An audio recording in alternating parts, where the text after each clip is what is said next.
অয়নের যোগ্যতা নিয়ে প্রশ্ন করায় সুরভি দেবীকে এরকম চ্যালেঞ্জ করেই ফোনটা কেটে দিল সে। আর না চাইতেও অয়নের এই চ্যালেঞ্জে সুরভি দেবীর মধ্যে এক ধরনের অস্থিরতা কাজ করতে লাগল। উনি বুঝেই পেলেন না এত সাহস ছেলেটার এলো কোথা থেকে। ওকে শ্রীমন্তীকে সম্পূর্ণ কবজা করে নিয়েছে, তাই সাহস পাচ্ছে এত কথা বলার। ওর সাহস কি করে হলো আমার ফোন কেটে দেওয়ার? অয়নের কথাগুলো তাকে এখনও তিলে তিলে বিঁধছিল। নিজের মেয়ে, ননদ বা বাড়ির লোক অপমান করলে সেটা আলাদা কথা, কিন্তু তাই বলে অয়নের মতন এমন দুকড়ির একটা ছেলে এভাবে কথা বলল তার সাথে। বৌদি, তুমি একটু বেশিই ভাবছ। ওই অয়ন এমনি বলেছে কথাগুলো। ওর মুরদ কতটা সে তো তোমাদের ভালো করেই জানা আছে। তুমি নিশ্চিন্ত থাকো, রাতুল সামন্তর সামনে ও দাঁড়াতেও পারবে না। 3 বছর ধরে তোমার বাড়িতে চাকরের মতো থেকে থেকে হঠাৎ এখন স্বাধীনতা পেয়ে গিয়ে ওর ডানা গজিয়েছে, তাই এত বড় বড় ডায়লগ দিয়ে ফেলেছে। ওই অয়নের থেকে আমাদের ভয় পাওয়ার কিচ্ছু নেই। হ্যাঁ, সেটাও ঠিক। আচ্ছা, এসব বাদ দাও। আর কদিন পরেই তো তুমি রাতুল সামন্তর শাশুড়ি হয়ে যাবে। তারপর আর এসব অচ্যুত অকর্মণ্যদের সহ্য করতে হবে না তোমাকে।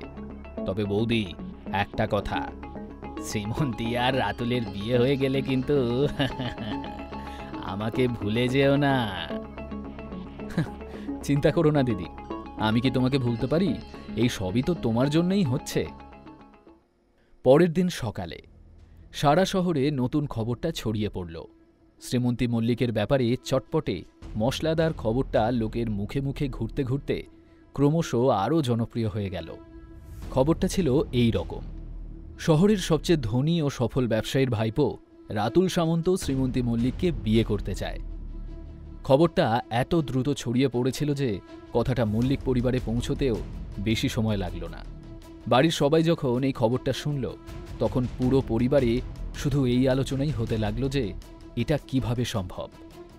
শ্রীমন্তী মল্লিকের নতুন প্রেম রাতুল সামন্ত। এটা ছিল নতুন একটা হেডলাইন, যেটা এই মুহূর্তে দিশা মল্লিকের সামনে ছিল। আর্টিকেলটার প্রতিটা শব্দ পড়ার সঙ্গে সঙ্গে দিশার হিংসে আরও বেড়ে যাচ্ছিল। ও এই ঘটনাটা কিছুতেই মেনে নিতে পারছিল না।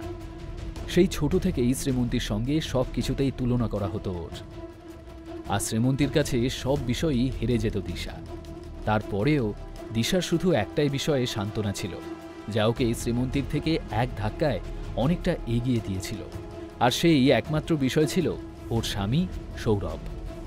বিপ্লব সামন্তর কোম্পানিতে সৌরভ একটা সিনিয়র পজিশনে চাকরি করত, আর শ্রীমন্তীর স্বামী অয়ন ছিল একটা সাধারণ ব্যাংকের অতীব সাধারণ এক কর্মচারী। এইখানেই 10 গোলে বারবার জিতে যেত দিশা, কিন্তু সেই জেতা ম্যাচটাও এবার হেরে যেতে বসেছে ও।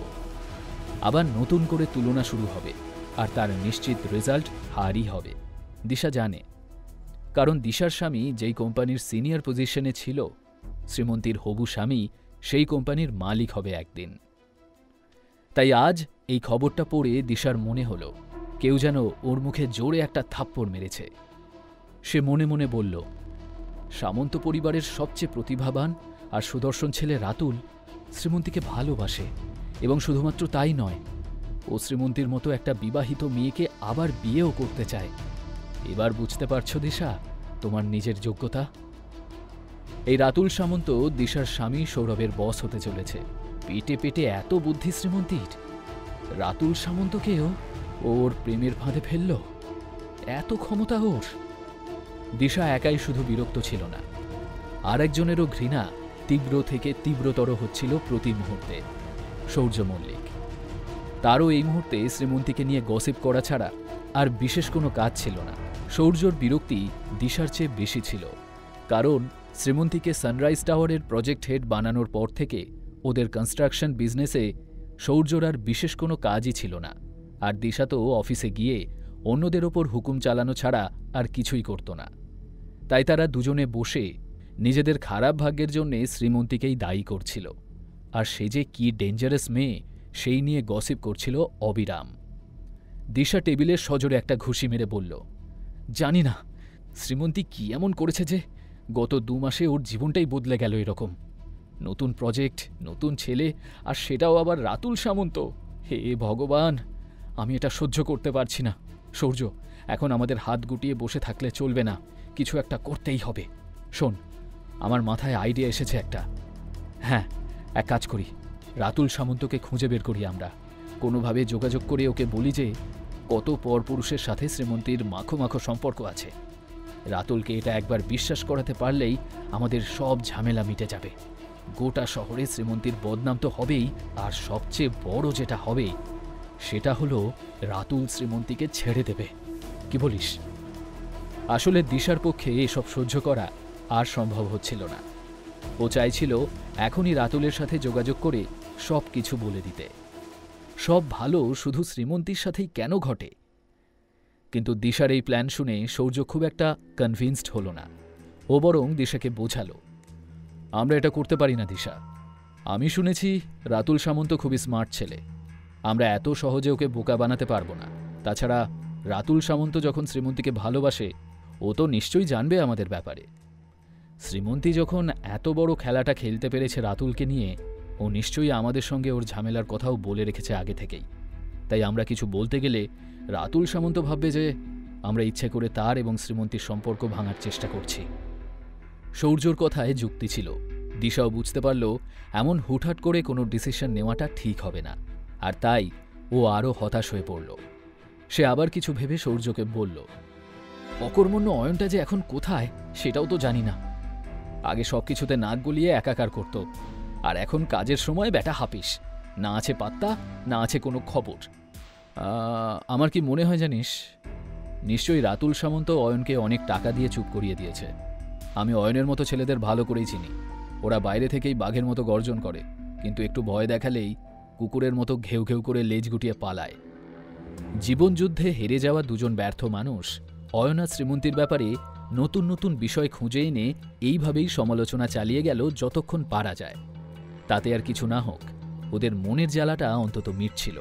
ঠিক সেই সময় মল্লিক কনস্ট্রাকশনের অফিসে বসে শ্রীমন্তীর দাদু সুবীর মল্লিকও এই ব্যাপারটা শুনেছিলেন। সামন্ত পরিবারের ছেলের সঙ্গে তাঁর নাতনির বিষয়ে এত সব কথা শুনে তিনি হতবাক হয়ে গেলেন। যদিও হিসেব মতন সুবীর মল্লিকের মতো একজন লোভী এবং সুযোগ সন্ধানী মানুষের এসব জেনে খুশি হওয়া উচিত ছিল, কিন্তু তাঁর প্রতিক্রিয়া ছিল অদ্ভুত।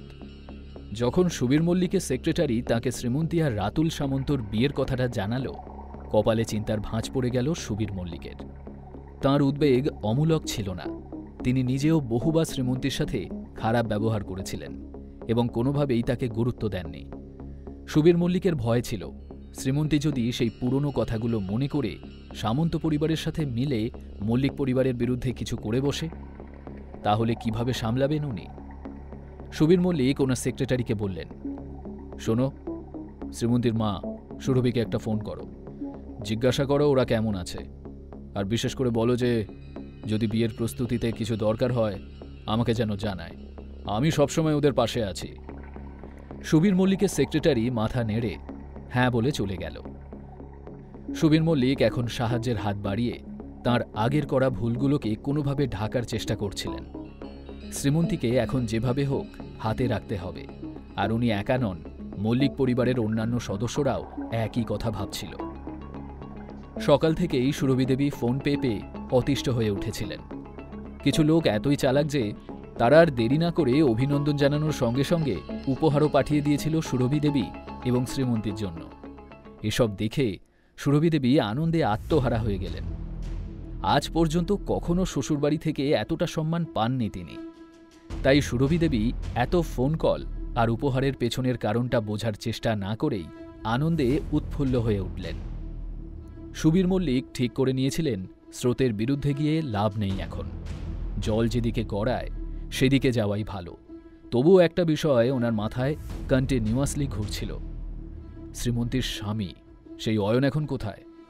ছেলেটা যেভাবে আমার মাথা নিচু করিয়ে শ্রীমন্তীর কাছে ক্ষমা চাইতে বাধ্য করিয়েছিল, আমি ঠিক বুঝেছিলাম ওর মধ্যে একটা ব্যাপার আছে, কিন্তু সে এত সব ঘটনা চুপচাপ দেখছে, কিচ্ছু বলছে না।